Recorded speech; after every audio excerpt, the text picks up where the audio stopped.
Hi, Kenyan Christians. We ask the government to do justice. Does my understanding of justice root in a certain ideology or in biblical principles? Does my pursuit of justice account for a right anthropology of sin and fallenness, or could it be that I'm trying to bring heaven to earth now? If so, we will create other justices in our pursuit of justice. The primary goal of government, we said, was to seek peace by doing justice. Several times I've mentioned 1 Kings 3:28, which gives us the political philosophy of the Bible in a nutshell. Israel stood in awe of the king, Solomon, because they perceived that the wisdom of God was in him to do justice. We need wisdom for the sake of pursuing justice. What does the Bible say about justice? Number 1, it is the goal of government. 2 Samuel 8:15. So David reigned over all Israel, and David administered justice and righteousness to all his people. See also 1 Kings 3:28, 10:9, Ezekiel 45:9.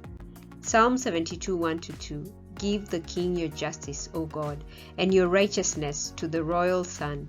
May he judge your people with righteousness and your poor with justice. Proverbs 29:4. By justice a king builds up the land. See Ezekiel 45:9. Number 2. God is just and his governance is just. Psalms 9:7. But the Lord sits enthroned forever. He has established his throne for justice. Psalms 89:14. Righteousness and justice are the foundation of your throne. See Isaiah 5:16, Jeremiah 9:24, and Zephaniah 3:5. Number 3. Justice on the earth ultimately comes from God. Proverbs 29:26. Many seek the face of a ruler, but it is from the Lord that a man gets justice. See Proverbs 28:5. Number 4. It is a requirement of righteousness. The word justice is used in 133 verses in the ESV. It's used together with righteousness in 52 of those verses. We see this in the examples of above. Number 5. It characterizes the messianic kingdom as well. Isaiah 9:7. Of the increase of his government and of peace there will be no end, on the throne of David and over his kingdom, to establish it and to uphold it with justice and with righteousness from this time forth and forevermore. See also Isaiah 16:5, 32:1-2, and Jeremiah 23:5-6, and 33:15. Number 6. It involves the implementation of impartial and fair judgment. Deuteronomy 16:19-20. You shall not pervert justice. You shall not show partiality, and you shall not accept a bribe. For a bribe blinds the eyes of the wise and subverts the cause of the righteous. Justice and only justice you shall follow. See also Exodus 23:2 and 6, Psalms 99:4, Proverbs 16:11, Lamentations 3:35-36, Ezekiel 18:5-9.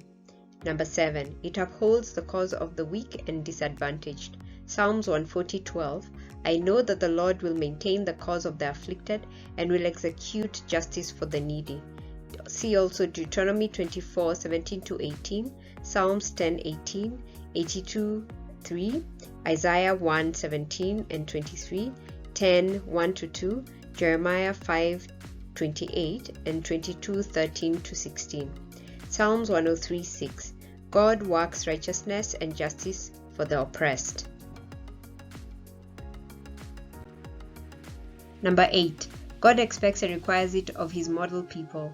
Isaiah 1:17. Learn to do good, seek justice, correct oppression, bring justice to the fatherless, plead the widow's cause. See also Isaiah 1:23, Jeremiah 7:5-7, and Ezekiel 22:29. Number 9. It is predicated of institutions and not just people. Isaiah 10:1-2.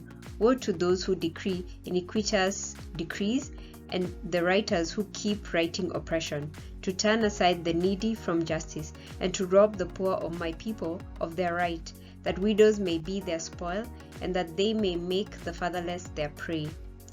Number 10. Blessings and prosperity come through it.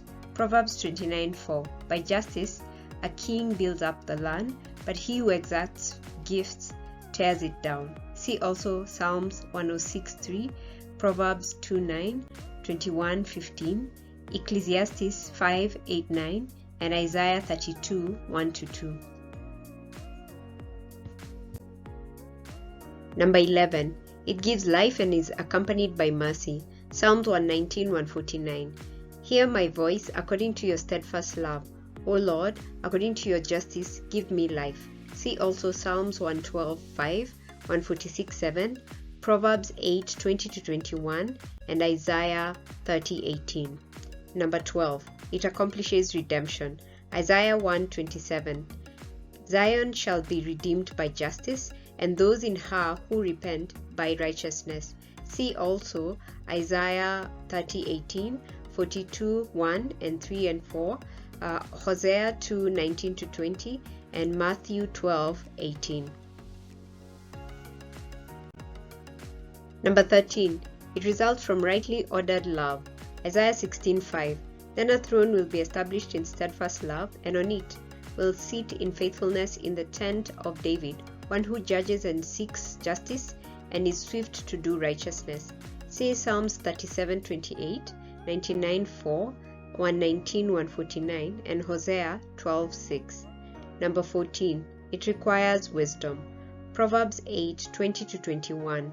Wisdom calls aloud. I walk in the way of righteousness, in the paths of justice, granting an inheritance to those who love me and filling their treasuries. See Proverbs 2:9 and 1 Kings 3:28. Number 15. God requires it of his people. Micah 6:8. He has told you, O man, what is good, and what does the Lord require of you but to do justice, and to love kindness, and to walk humbly with your God? See Proverbs 21:3, 28:5, 29:27, and Amos 5:22-24. Matthew 23:23-24. Woe to you, scribes and Pharisees, hypocrites! For you tithe mint and dill and cumin, and have neglected the weightier matters of the law, justice and mercy and faithfulness. And 16. Injustice is common, justice was denied to Jesus. Ecclesiastes 3:16. Moreover, I saw under the sun that in the place of justice, even there was wickedness, and in the place of righteousness, even there was wickedness. Acts 8:33. In his humiliation, justice was denied him. Who can describe his generation? Excerpts from What Christians Should Ask of Government: To Do Justice, from the 9 Marks website.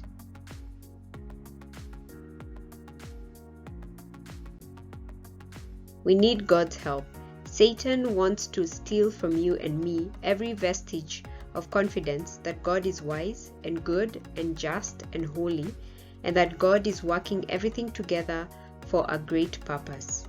From the Desiring God website. Thanks for watching. Bye.